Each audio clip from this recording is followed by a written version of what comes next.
We need you now, Lord. We need you now. We need you now, right now, right now, right now. Oh Lord, the world needs you right now. Hello, everybody. I'm Cheryl Talley Moss, and I want to welcome you to my YouTube channel. As promised, every Tuesday I will be featuring Tuesday's fruit. And this week, I'm going to share with you how my youngest son helped me save blooms and fruit on my gala apple tree this past winter when we got freezing temperatures after my gala apple tree started producing fruit. And I'm also going to share with you how our other 6 apple trees are doing, as well as our Concord grapes and Nobel Muscadines. Okay, let's get started. On January 20th of this year, it was predicted that we were going to have a freeze. And as you can see from this, looking at this tree, it was already leafing out and blooming. So my son came over after I, explained my situation and told me what I needed to do to help me. And what we actually did was we put old-fashioned C9 and C7 Christmas tree lights all around this tree, and then we covered it with frost cloth. And when I ran out of cloth, we used old sheets. And as you can see, my son, with his little boy, Andre, was handing him little clips to secure the frost cloths on the tree because it was getting to be very windy. And we covered it the best we could. And toward the end of the video, I'm going to show you what the tree looked like today. So there's little Andre walking behind his father, being his little helper. And he really loves gardening. And I'm telling you guys, I will be glad when this pandemic is over so we can all fellowship again, because I really miss hugging and loving on my grand angels. But yeah, we worked real hard and we got this tree secured with a light so that it would generate heat up under the cloths. And when you do this with these old-fashioned Christmas decoration lights, it will drop the temperature between 8 and 10 degrees. And the reason why I know this, I'm not guessing, is because I've been doing this to this tree for 3 years. I don't know why it tries to leap out and bloom real early, but it does. So we just kept on until, and you can see some of the blooms right there. They're pretty. And we just kept on until we got as many lights on it as we could. I usually take the lights out of the tree in the fall of the year, but this year we decided that we're going to just leave them in and just unplug them. And that way we won't be going through this trouble again of putting the lights on. I recommend that if you have family that lives close to you, always engage them into what you're doing because you're creating precious memories. I know I remember everything that I learned with my grandparents, and I am certain that when my time comes, my grandchildren are not going to forget me. One thing about this pandemic, it has reminded some of us and taught others that we need to cherish our loved ones, our grandchildren, our family, our friends, our children, all of our relationships with our friends. Because during this time of self isolating, I'm telling you, it's been very difficult for me. Even though I've been able to talk and communicate with my family through social media, telephone, even FaceTiming, Skyping, there's nothing that takes the place of a hug. And I miss hugging my grandchildren and my children. But anyway, getting back to the tree, it happened again, a freeze on February 5th, and we had to protect the tree again, and everything turned out good. There wasn't a lot of damage to the fruit, and I'll show you what the tree looks like now. So guys, this is what the gala apple tree looks like today. It is in excellent shape, and it is loaded with fruit.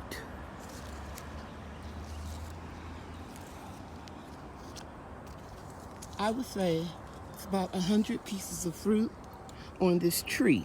Some of the fruit is frostbitten or has freezer damage, like right there. But I want to make unsweetened applesauce.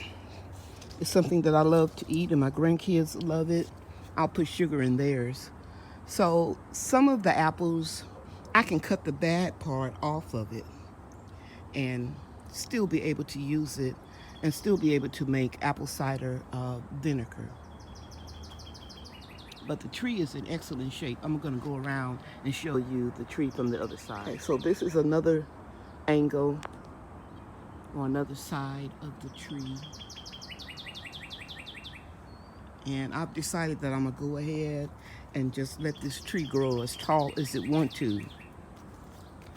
It's unbelievably tall, maybe about 12 or 14 feet. You can even see fruit. I'm sure we're going to have to share with the squirrels, but if you look right there, you see a lot of fruit at the top of the tree. Last year, I put organza bags around the fruit. I'm not going to do that this year, but we have a lot of fruit in this tree, and it is just a beautiful, beautiful tree.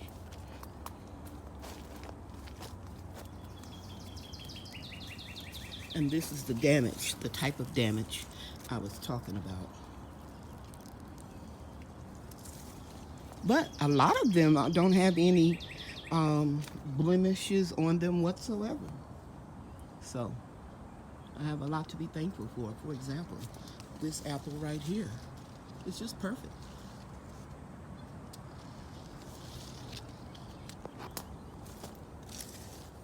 Here's another beautiful apple.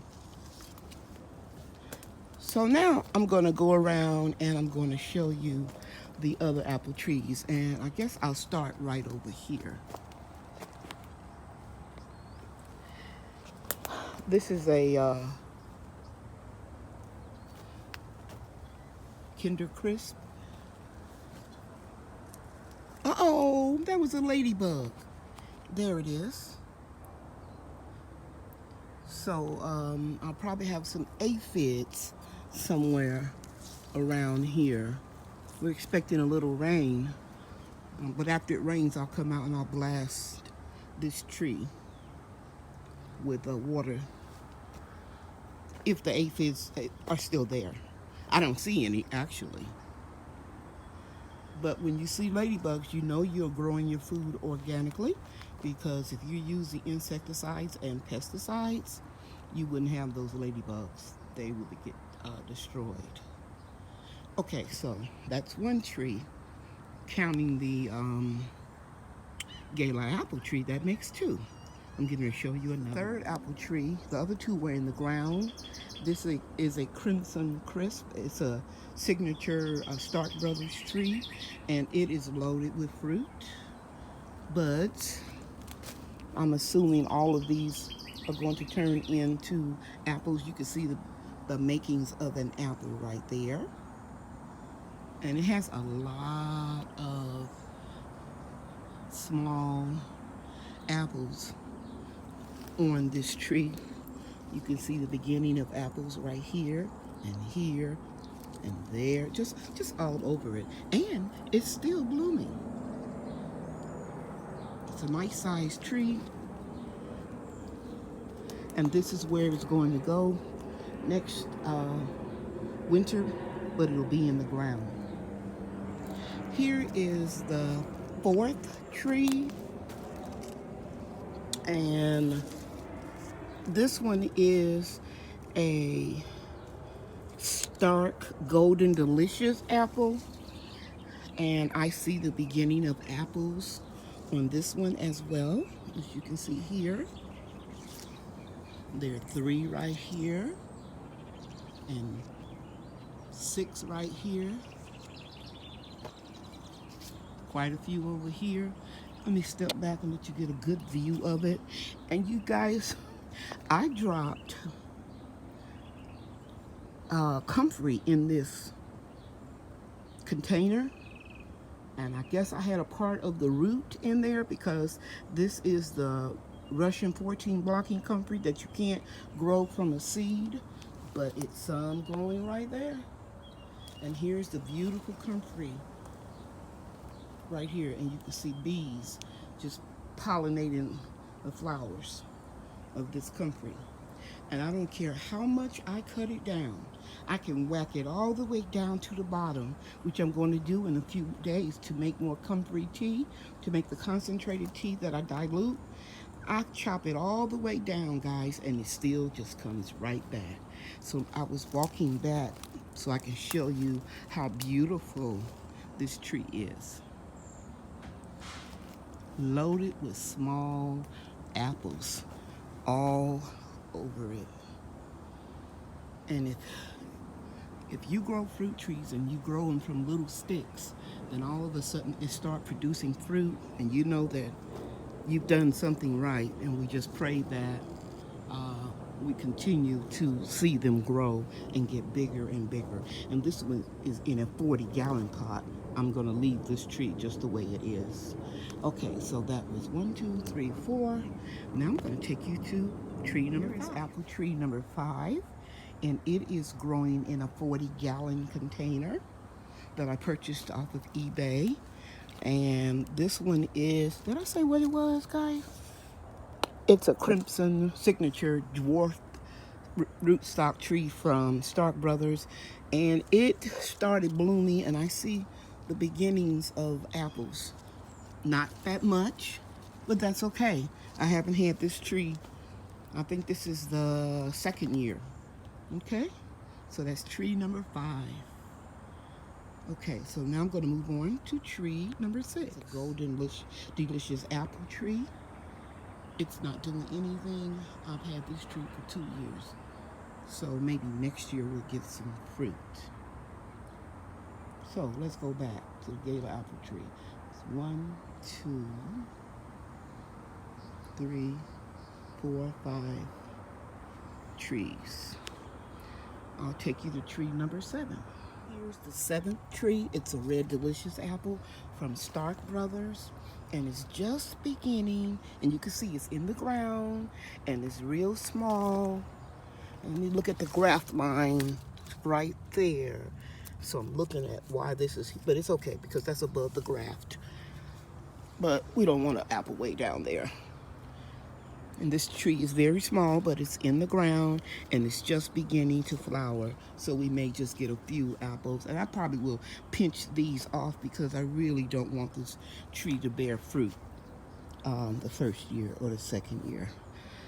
Okay, ladies and gentlemen, that concludes my 7 apple trees. Fruit that I'm going to share with you are my Concord grapes. And if you look back last week, you can see that they have grown tremendously. I mean, they are loaded with grapes. I'm very excited about it. And over here, we have lots of grapes, beginning of grapes. And Over here are my Nobel Muscadines. And the reason why I'm showing you the grapes on the two arbors over here and then the arbor that's connected to a bench is because right outside of this fence, this privacy fence, on the other side is my driveway. And I've got grapes that are hanging down over there. So I'm gonna go take a ladder and some zip ties.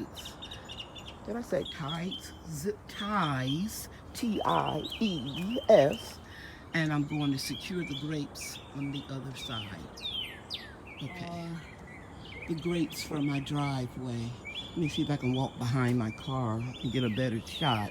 And you can see those, they are just, hanging up there. I'm going to zip tie them down to the arbor. And over here are the muscadines. And I'm just going to move these up and connect them the best I can over, to the arbor. And on this side, I'm going to do the same thing. Just connect them the best I can. I have my ladder out here, and I'm going to be very careful and make sure the ladder is stable. And I'm just going to take these zip ties right here and do the best I can, and then I'll show you what I've done when I finish. Okay. Guys, I'm back up here on the ladder. I got down to get my phone because I wanted to show you something, and doggone it, it's gone. I wanted to show you some ladybugs. Okay, is that it? No. I wanted to show you some ladybug larvae and ladybugs. But I actually don't see any aphids on the vine. But I'm sure there are some, because where there's ladybugs, there's usually aphids. But anyway, I want to share with you the top of the vines. They're no longer hanging over the fence. And I secured them to this arch garden bench, and the arches over there the best I could. In fact, I used all of the zip ties except for one. So that was a good 99 cents spent. And as these grow out right up here a little bit taller, I probably can secure them from the other side of the fence.